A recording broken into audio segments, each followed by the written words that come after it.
자존심이 강한 사람이 있고 자존감이 강한 사람이 있습니다. 자존심과 자존감은 비슷한 것 같은데 다릅니다. 국어사전에 보면 자존심은 남에게 굽히지 아니하고 자신의 품위를 지키는 마음입니다. 체면과 관련이 있죠. 자존감은 스스로 품위를 지키고 자기를 존중하는 마음입니다.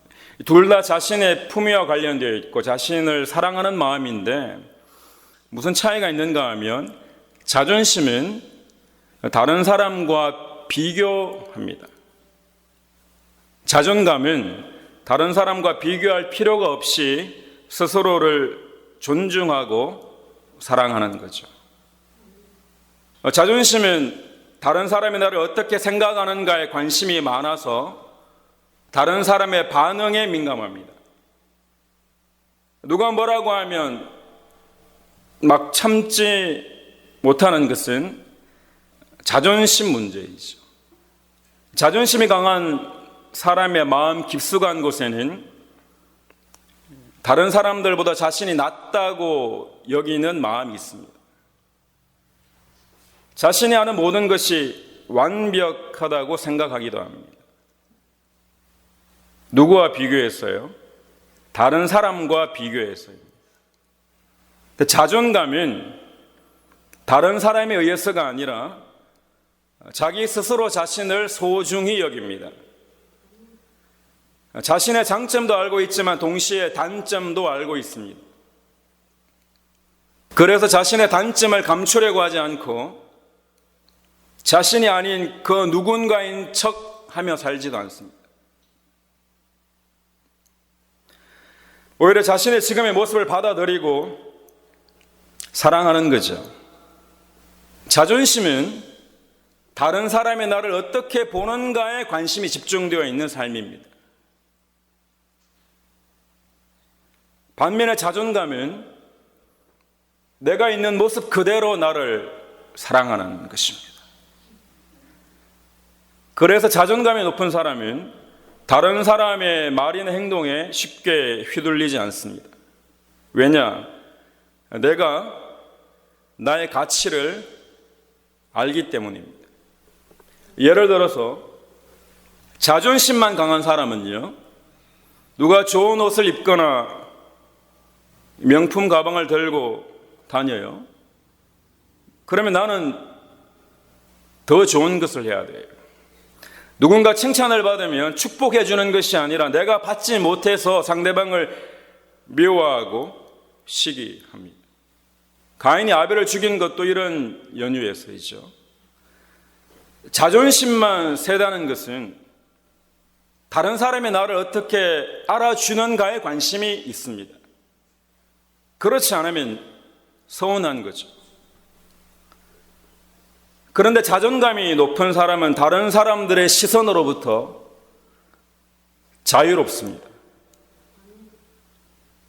누가 뭐라고 하는 게 중요한 것이 아니라 나 스스로 주님 안에서 감사한 거죠. 자존심만 센 사람들은 내가 못 배웠다고 무시한다고 생각합니다. 누가 다른 사람이. 내가 가난해서 무시한다고 생각해요. 누가? 다른 사람이. 내가 못생겨서 무시한다고 생각합니다. 누가? 다른 사람이. 늘 다른 사람이 어떻게 생각하는가에 관심이 많다는 거예요.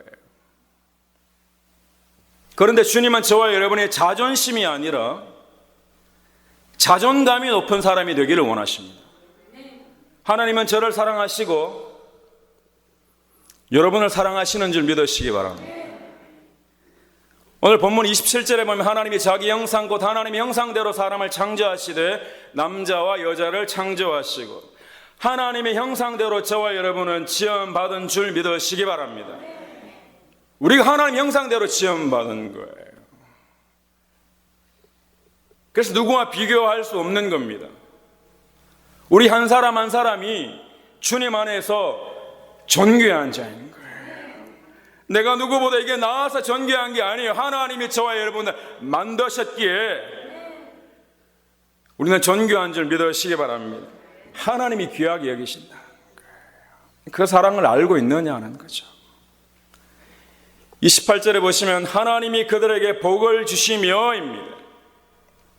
무슨 복을 주셨나요? 여러분, 다른 게 아니에요. 하나님의 형상대로 지음받았음이 복인 겁니다. 내가 하나님의 형상대로 지음받았다는 것, 내가 하나님의 사랑을 받고 있는 자라는 것, 그것이 복이라는 거예요. 저와 여러분의 존재 자체가 복인 줄 믿으시기 바랍니다. 존재 자체가 복인 거예요. 이는 죄로 말미암아 하나님의 형상이 파괴된 거죠. 하나님의 형상이 파괴되었다는 것은요, 스스로가 복이라는 사실이 잊어버리는 거예요. 우리 원래 지음받았을 때에는 하나님의 형상대로 지음받았음이 너무 감사하고 그것이 복인 줄 알았단 말이에요. 이게 죄로 말미암아 파괴되어 버렸어요. 그래서 다른 사람보다 뭐가 나아야지만 그게 복인 줄 착각하는 거예요. 다른 사람보다 높아져야지만 복인 줄 아는 거예요. 그래서 다른 사람을 깎아내려야 내가 높아진다고 생각합니다. 아니에요. 하나님은 하나님 형상이 파괴된 인간들을 불쌍히 여기시고 회복시키시기를 원하셨습니다. 그래서 한 사람을 부르신 거죠. 아브라함을 부르시더라는 거예요. 하나님이 아브라함을 부르시고 하시는 말씀이 이렇습니다. 창세기 12장 2절에 너는 복이 될지라. 땅을 줘서 복이 되는 것도 아니고 지금 당장 아들이 생겨서 복이 되는 것도 아니고 너 존재 자체가 복이라는 거예요. 하나님의 형상이 저와 여러분 가운데 회복되기를 축원합니다. 우리 한 사람 한 사람을 부르셔서 너는 복이 될지라 하시는 거예요. 누구와 비교해서 아니에요, 여러분. 우리는 하나님 형상으로 지음받은 자이기에 복입니다. 내가 복이라는 것을 알아야 돼요. 주님 안에서 내 존재 자체가 얼마나 복된 자라는 것을 알아야 됩니다. 상황이 아니에요, 여러분. 주변에 누구의 말이 아니에요. 하나님 안에서 저와 여러분은 복된 자인 것이 드러나게 되어 있습니다. 하나님이 나를 이 모양 이 꼴로 만드셨다고 하는 사람들이 있습니다. 하나님이 나를 이 모양으로 만드셨대요. 이건 그렇지 않습니다. 우리는 하나님의 형상대로 지음받은 자입니다. 하나님은 여러분을 우울하게 만드시지도 않으시고요, 미움에 가득 찬 모습으로 만드신 적도 없습니다, 여러분. 우리들이 기쁨 가운데 살기를 원하시고 행복한 삶을 살기를 원하시는 아버지이십니다. 그런데 저와 여러분의 삶의 습관이 문제가 되는 거예요. 하나님 그렇게 만드신 적이 없어요, 여러분. 내 삶의 습관이 우울해지고 미워하고 불평하고 분노하더라. 삐뚤어진 거죠. 주님께서 우리 가운데 임하셔서 이런 삐뚤어진 파괴된 하나님의 형상이 회복되기를 축복합니다. 사랑하는 성도 여러분, 자존심만 강하다는 것이 왜 문제인가? 영적으로 왜 문제인가 한번 생각해 봤습니다. 자존심이 생겨 뭐가 나쁘냐는 거죠. 내가 자존심 때문에 지금까지 열심히 살아왔다는 거예요. 좋아요, 여러분. 그런데 영적으로 왜 문제가 되는가 하면 자존심만 강하다는 것은 자존심만 강하면 타인을 절대 이해하지 못합니다. 주관적인 것 안에만 머물지 객관적이 될 수가 없어요. 물론 사람이 객관적이 된다는 게 쉽지 않지만 상대방을 절대로 이해하지 못합니다. 자존심은 나뿐이에요. 그러면요, 다른 사람을 이해하지 못하면 결국 내 안에 갇혀서 내가 생각한 하나님을 만들어 놓았을 뿐이지 정말 여호와 하나님을 이해할 수 없어요. 내 이웃도 이해할 수 없어요. 그러니 당연히 신앙이 자라지 않습니다. 헛된 자존심이 버려지기를 축원합니다. 자존감은 낮고 자존심만 강한 사람은 불행한 사람입니다. 하나님이 고쳐주시기를 원하시는 거예요. 여러분 스스로가 여러분을 어떻게 여기고 생각하는지가 중요합니다. 여러분이 여러분을 어떻게 생각하고 계시냐고요. 우리가 정말 주님을 만나면 자존감이 회복됩니다. 나보다 잘난 사람 너무 많고, 나보다 많이 가진 사람도 너무 많고, 나보다 더 배운 사람 너무 많은 그런 세상이 아니에요. 하나님이 부르셔서 너는 복이 될지라 한 그 세상은 하나님 안에 복된 자의 힘이 깨달아지는 세상입니다. 구원받은 자의 삶은 그 세상 안에 있는 거예요. 그러니 배우고 내가 가진 것으로 다른 사람을 도울 수 있는 겁니다. 도울 수 있는 거예요. 지옥 같았던 우리들의 마음이 천국으로 변화될 수 있습니다, 여러분. 여러분의 자존감이 회복되기를 축원합니다. 주님 만나면 자존감이 회복되어지는 것입니다. 하나님이 우리를 얼마나 사랑하시는지를 알면 문제는 달라집니다. 여러분 시편 30편 5절에 보면 그 노임은 잠깐이요 그 은총은 평생이로다. 저녁에는 울음이 계속할지라도 아침에는 기쁨이 오리로다. 쉬운 성경으로 보면 이렇게 되어 있습니다. 그분의 분노는 잠깐이지만 그분의 사랑은 영원합니다.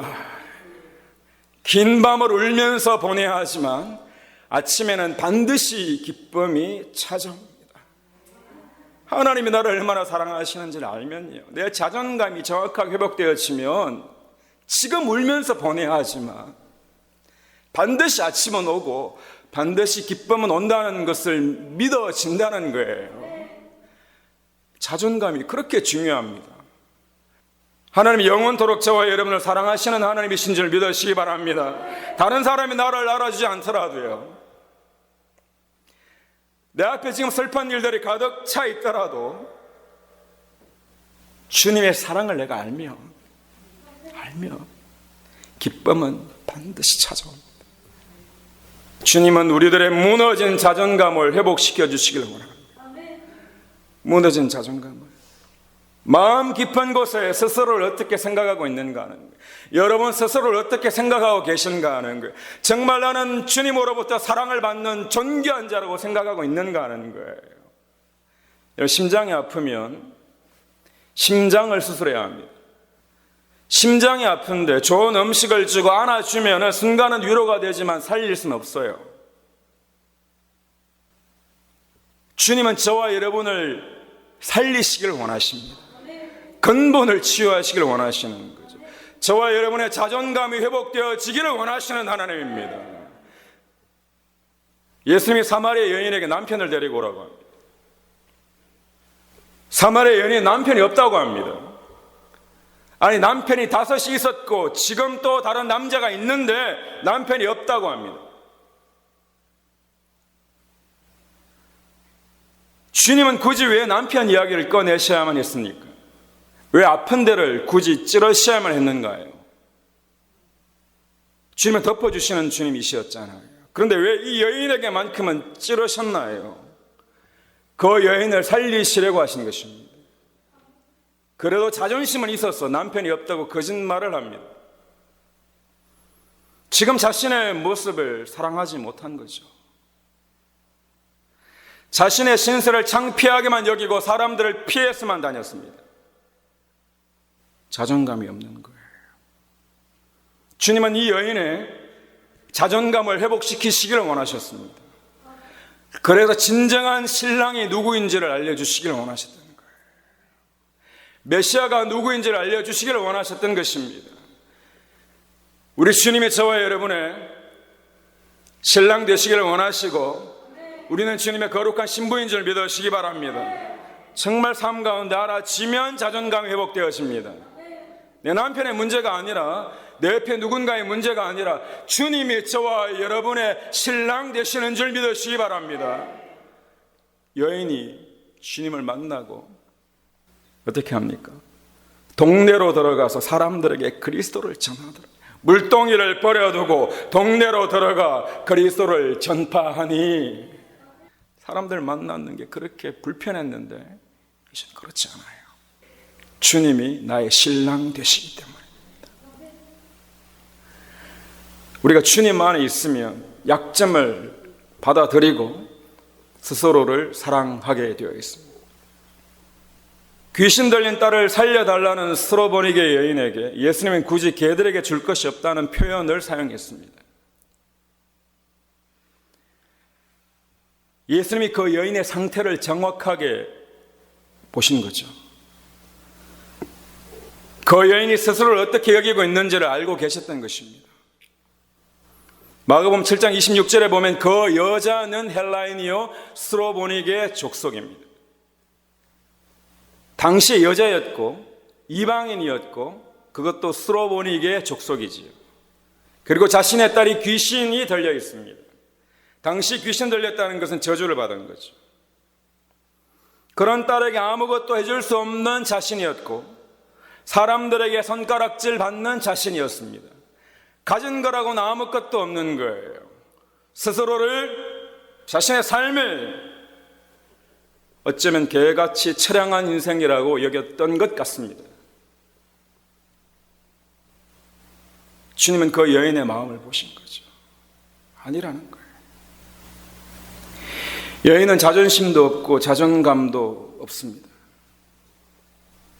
근데 주님 만나니 순간 괜찮다는 것이 깨달아지기 시작합니다.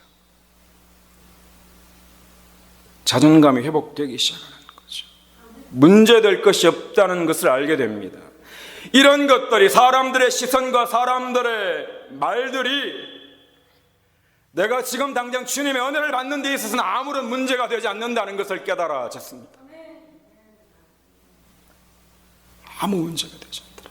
내 딸이 주님의 은혜를 받는 데는 아무런 문제가 되지 않더라는 거예요.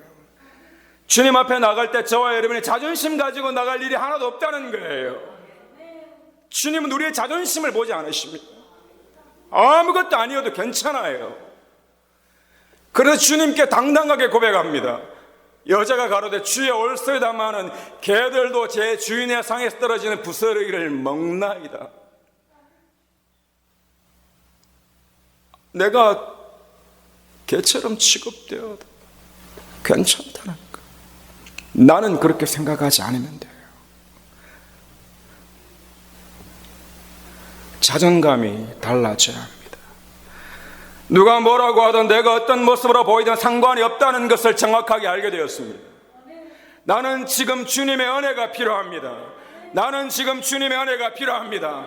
나는 지금 주님의 은혜가 필요합니다. 부스러기라도 당신의 은혜가 필요합니다. 여러분 그런 마음 있으시기를 축원합니다. 자존심만 내세우고는 은혜를 구하지 않는 그런 위선자의 모습이 아니라 주님 은혜 없이는 나는 살 수 없습니다. 상에서 떨어지는 부스러기 은혜라도 저는 감사히 받겠습니다. 자존심만 강하면요 어쨌든지 간에 내 힘으로 살려고만 합니다. 그런데 자존감이 회복되면 주님의 은혜로 살려고 합니다. 저와 여러분이 주님의 은혜로 살기를 축원합니다. 성경에는 사람들이 뭐라고 하는지 너무 관심이 많은 사람이 있었습니다. 사람들이 이 사람을 두고 늘 수근수근거립니다. 성경은 정확하게 수근거린다고 표현하고 있습니다. 삭개오입니다. 삭개오는 사람들의 시선이 불편하고 자신을 향해 수근거리는 소리들이 불편했습니다. 그런데 하필 나무 위에 있는 초라한 모습으로 있는 자신에게 예수님이 오십니다. 갑자기 많은 사람들의 시선을 한 몸에 받게 되었습니다. 그토록 불편한 그 시선을 한 몸에 받게 되었습니다. 나무에서 내려올 때를 기다렸다가 말씀하시지 않고 집으로 찾아오시지 않고 하필이면 나무 위에 있는 삭개오에게 그것도 사람이 가장 많을 때 오셔서는 말씀하시더라는 거예요. 그런데 삭개오는 더 이상 사람들의 수근거림과 시선 따위가 문제가 되지 않았습니다. 삭개오는 즐거워하며 영접했다고 기록합니다. 도망가 버린 게 아니에요. 그 자리를 피한 게 아니에요. 지금 다른 사람이 눈에 보이지 않아요. 주님과 나예요. 여러분, 은혜 받을 때 주님이 보여야 됩니다. 교회에 와서 주님이 보이기를 축원합니다. 주님을 만나기 위해서는 우리의 자존심이 내려져야 합니다. 저와 여러분의 자존심이 내려져야 돼요. 사람들의 시선과 소리에만 집중하고 있으면 주님을 만날 수 없다는 것을 알아야 합니다. 영접하는 삭개오에게 주님께서 말씀하십니다. 예수께서 이르시되 오늘 구원이 이 집에 이르렀으니 이 사람도 아브라함의 자손임이로다. 사랑하는 성도 여러분, 저와 여러분은 하나님의 형상으로 지음받은 사람들입니다. 얼마나 존귀한지 모릅니다. 나를 누군가와 비교해서 사랑하시는 분이 아니라 나를 있는 모습 그대로 사랑하시는 주님이십니다. 자존심을 내려놓고, 아무것도 아닌 자존심을 내려놓고 주님께 나아가기 원합니다. 다른 사람들의 소리와 시선 중요하지 않습니다. 우리는 대부분 자존심은 강한데 자존감이 약할지도 모릅니다.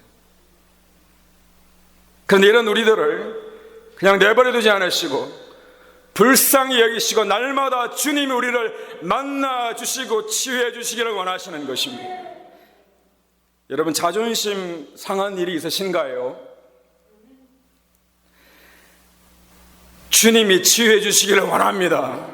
여러분의 자존감 회복되기를 축원합니다. 구원받은 자의 삶이란 자신이 자기 스스로를 생각하는 것이 달라지는 겁니다. 이전까지 처량한 나의 삶이라고 생각했다면 이제 아니에요. 주님 안에서 나는 존귀한 자입니다. 주님 안에서 나는 복된 자인 것입니다. 나의 부족함과 관계없이 나를 사랑하시고 세상이 나를 알아주지 않아도 주님은 나를 여전히 사랑하시고 지금도 사랑하시고 앞으로도 사랑하실 것입니다. 주님 안에서 여러분을 사랑하시기를 축원합니다.